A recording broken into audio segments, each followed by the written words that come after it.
Donc on se retrouve à nouveau sur Bubble. Cette fois-ci, l'idée est assez simple, ça va être de voir les éléments clés d'une application no code en moins de 10 minutes. Concrètement, on va voir donc les trois parties qui vont composer une application no code. Donc c'est des onglets que vous retrouverez sur n'importe quel éditeur, donc que ce soit Bubble, que ce soit Flutter, que ce soit Thunkable, n'importe quel éditeur. Vous allez retrouver à chaque fois ces trois éléments clés. Alors il y en aura évidemment bien d'autres, mais en fait ces trois éléments sont essentiels et sont donc nécessaires et suffisants pour faire une application. Alors ces éléments, c'est quoi? Le numéro un, ça va être le design. Ça va être ce que vous voyez sur votre écran, ce que l'utilisateur va voir. Ça va être des boutons, ça va être donc des éléments, ça va être une liste, ça va être tout ce qui se trouve du texte, tout ce qui se trouve sur votre page. Le deuxième élément, c'est la base de données. C'est tout ce qui va être en back-end, tout ce qui va être donc en base, tout ce qui va être données enregistrées, données d'utilisateur, données de n'importe quel élément, toutes vos données, tout simplement, toutes les données d'une application. La partie 3, c'est les workflows. Les workflows, c'est concrètement comment va fonctionner votre application. Quand vous cliquez ici, qu'est-ce qui va se passer? Quand un utilisateur se connecte, qu'est-ce qui va se passer? Quand vous faites telle action, qu'est-ce qui va être engendré? C'est vraiment le cerveau de votre application. Ça va être vraiment donc les gestes et les workflows, les actions, tout simplement. Donc, pour expliquer tout ça, on va se baser sur un template, on va se connecter et accéder à un template et vous montrer ça en détail, comment est composée une application de code à travers ces trois éléments.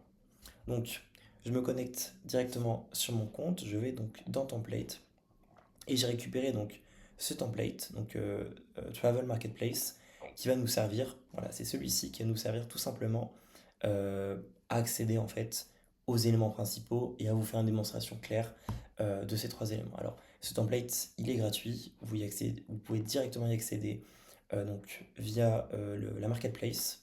Moi, il est déjà installé, je vais tout simplement donc lancer une application que je vais appeler App 2. Voilà. Donc, je crée l'application.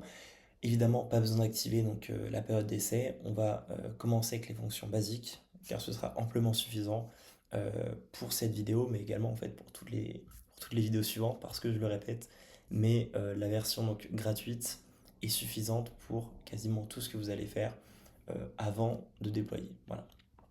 Donc ici, j'arrive sur cette page comme ceci. Alors comme d'habitude, ici on a les éléments, on est dans design, on va commencer par le design. Sans rentrer en détail, je vais vous montrer que tous ces éléments, en fait, qui vont être donc listés donc sur cette page, ça va être ce qui va être visible par vos utilisateurs si ici on, le, on passe en mode lecture. Donc voilà ce que ça va donner. Et donc ce qu'il faut savoir, c'est que tous ces éléments qui s'affichent ici, tout simplement, vous les voyez dans l'arborescence, juste ici. Alors, par exemple, qu'est-ce qu'on va montrer concrètement? On va montrer qu'un bouton peut engendrer donc un workflow et que ce workflow va utiliser de la data. Ça paraît compliqué, mais c'est extrêmement simple. On va partir par exemple du bouton connexion. Euh, Juste ici par exemple, donc là on peut voir qu'on a donc dans cette section, donc la bannière numéro un, je vais par exemple ici décider d'ajouter un bouton login. Alors le bouton en termes de design normalement on n'a rien à faire ici. En termes d'UX, on ne va pas mettre un bouton ici. Mais là pour le test, pour faire vraiment au plus simple, je vais ajouter un bouton tout simplement. Donc dans cette partie, il va s'afficher donc juste là. Et ici, je vais afficher un bouton connexion. Donc ce qu'il faut comprendre, ce qu'il faut vraiment comprendre ici, c'est que vous avez donc votre page. Alors si vous partez d'un template, vous avez donc les éléments du template. Si vous partez from scratch, vous aurez donc les éléments donc from scratch, donc vous n'aurez rien et vous allez ajouter vos éléments vous-même. Ici, on a une liste d'énormément d'éléments, donc ça peut être des formes, ça peut être du texte, ça peut être un bouton, ça peut être une image, ça peut être un lien, ça peut être une alerte, ça peut être une vidéo, ça peut être de l'HTML, il y a énormément d'éléments qu'on peut ajouter. Là, on a tout simplement décidé d'ajouter donc un bouton et donc quand on va recharger notre page en lecture, il apparaît juste ici. Et vous voyez que d'ailleurs, il est cliquable. Donc ça, c'est la partie 1, la partie design. On reste vraiment donc en surface. Deuxième partie, ça va être la base de données.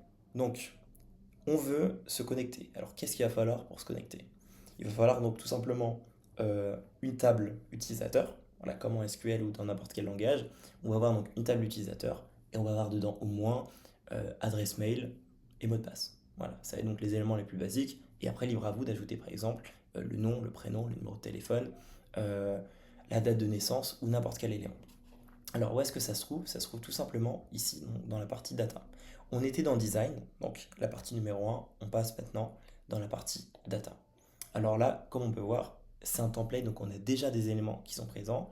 Et donc nous, en fait, ce qui nous intéresse, c'est tout simplement la partie user. Donc la partie user, ici en l'occurrence, on va avoir donc déjà l'adresse mail, le mot de passe. Voilà, ce qu'il faut savoir, c'est que le mot de passe dans Bubble ne sera pas affiché donc, en brut dans votre base de données. En fait, vous n'aurez pas accès concrètement au mot de passe des utilisateurs. Donc ce qu'il faut considérer, ça reste vrai ce que j'ai dit juste avant. Donc il faut mot de passe et adresse mail minimum, mais ces deux éléments en fait sont déjà donc inclus. Donc email, vous voyez que c'est ici, vous ne pouvez pas le supprimer, c'est déjà inclus dans votre table user qui d'ailleurs existe à la création donc, de toute application.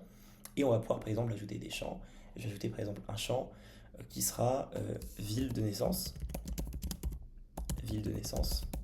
et qui va être tout simplement un texte. Voilà, on va la définir en tant que texte et on va l'ajouter. Et donc vous voyez que ville de naissance s'ajoute ici.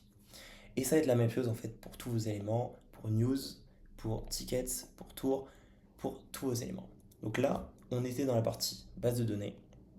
Et donc on a bien notre table user qui va permettre tout simplement d'avoir en fait des références, des données d'utilisateurs en base de données. Donc on a vu la partie 1 design, on a vu la partie 2 data. Donc on a bien donc, notre base de données avec nos utilisateurs, on a bien le bouton de connexion. Maintenant, ce qu'il va falloir dire, c'est qu'est-ce qui se passe quand quand on va cliquer sur connecter. Donc, quand on va se connecter, tout simplement. Alors, je vais faire un bouton connexion et inscription. On va commencer par l'inscription, ce sera encore plus simple. Je rajoute à nouveau un bouton. Voilà, juste ici, je rajoute un bouton. Donc là, on a à nouveau donc connexion et ici, ça va être inscription. Voilà, comme ceci. Je vais d'ailleurs supprimer donc ces éléments-ci qui ne vont pas nous servir. Voilà, je supprime, je supprime, je supprime. Voilà. En termes de design, ça va apparaître comme ceci. Je peux également donc décider, mais donc ça on va voir plus tard donc dans le layout de les positionner, mais pour l'instant on reste vraiment en surface. On va faire comme ceci. Donc inscription, quand j'ai cliqué sur inscription par exemple, là on va faire un workflow extrêmement basique. On va pas mettre un champ où on va mettre donc connexion, inscription. On va partir donc de quelque chose d'assez simple. On va tout simplement en fait inscrire l'utilisateur quand on va donc cliquer sur ce workflow. Donc on clique sur ce bouton, ça active ce workflow et donc ici on va ajouter un workflow. J'ajoute un workflow, le workflow va apparaître comme ceci. Le workflow va apparaître comme ceci. Et donc maintenant, je vais décider des éléments qui vont avoir lieu, qui vont se succéder, qui vont s'engranger quand je vais cliquer sur ce bouton. Alors là, c'est extrêmement simple, c'est tout simplement sign the user up. Donc, on va faire une inscription d'un utilisateur. Là, pour cette démonstration, on reste vraiment en surface, donc je vais directement renseigner en fait en brut. Évidemment, on ne fera jamais ça, mais je vais renseigner en brut une adresse mail pour créer cet utilisateur. Et ensuite, le mot de passe, pareil, ça va être donc un mot de passe qu'on renseignerait en cas d'inscription. Donc tout simplement, adresse mail, ça va être test utilisateur at gmail.com. Voilà, on va tout simplement mettre ça. Mot de passe, ça va être mot de passe, tout simplement. Mot de passe. On va pas demander de confirmation, on va pas demander de confirmation d'email. On va tout simplement en fait, on va tout simplement créer un utilisateur comme ceci. Et ensuite, pour le suivant, pour la connexion, on se connectera tout simplement avec les utilisateurs qu'on a créés. Donc, si on revient ici, pour résumer, inscription, le workflow, on décide de créer une adresse mail, un compte avec cette adresse mail testutilisateur@gmail.com, mot de passe, mot de passe. Et donc là, tout simplement, on va faire plus ou moins la même chose, mais cette fois, ce sera un login et non pas une inscription. Donc, on reste dans la catégorie account. Là, ça va être log de user in. Et donc là, tout simplement, test utilisateur at gmail.com. Mot de passe, c'est le mot de passe qu'on a défini. Mot de passe, tout simplement. Et vous allez voir que on va déjà pouvoir donc lancer notre nouvelle app donc en visionnage et on va pouvoir donc effectuer donc les gestes qu'on fait. Donc là par exemple, ça c'est les boutons qui sont déjà fournis par le template. Nous on a décidé d'ajouter tout simplement connexion et inscription. L'idée c'était vraiment de faire donc la connexion la plus basique possible, juste pour vous montrer qu'on a vraiment utilisé ces trois éléments, donc le design qui est le bouton, la base de données qui est la table user, et le workflow qui va permettre de se connecter et de s'inscrire. Alors, je commence par m'inscrire, voilà, vous voyez la petite barre en haut qui a chargé, donc en fait je me suis inscrit, et alors par le fonctionnement Bubble, quand on s'inscrit en fait ça nous connecte au même élément, par la même occasion, ça nous connecte. Je vais me déconnecter, donc log out. Là, je suis déconnecté. Et je vais me connecter à nouveau via le workflow que j'ai fait, connexion. Et vous voyez que je suis bien connecté. Donc, pour résumer, on a vraiment vu donc design, base de données et workflow. Là, c'est vraiment donc le plus simple possible qu'on puisse faire. L'idée, c'était de tenir à peu près 10 minutes. Je crois on a même dépassé. Donc, l'idée, c'est vraiment de comprendre que il vous faut ces trois éléments, peu importe ce que vous voulez faire. Vous avez besoin du coup de design, parce que c'est ce qu'on affiche, de base de données, parce que ça va être là où vos données sont stockées, et de workflow, c'est ça qui va faire le lien entre design et base de données. Voilà. Donc là, on a fait le tour plus ou moins sur ce sujet vraiment basique. L'idée, c'est de rester en surface.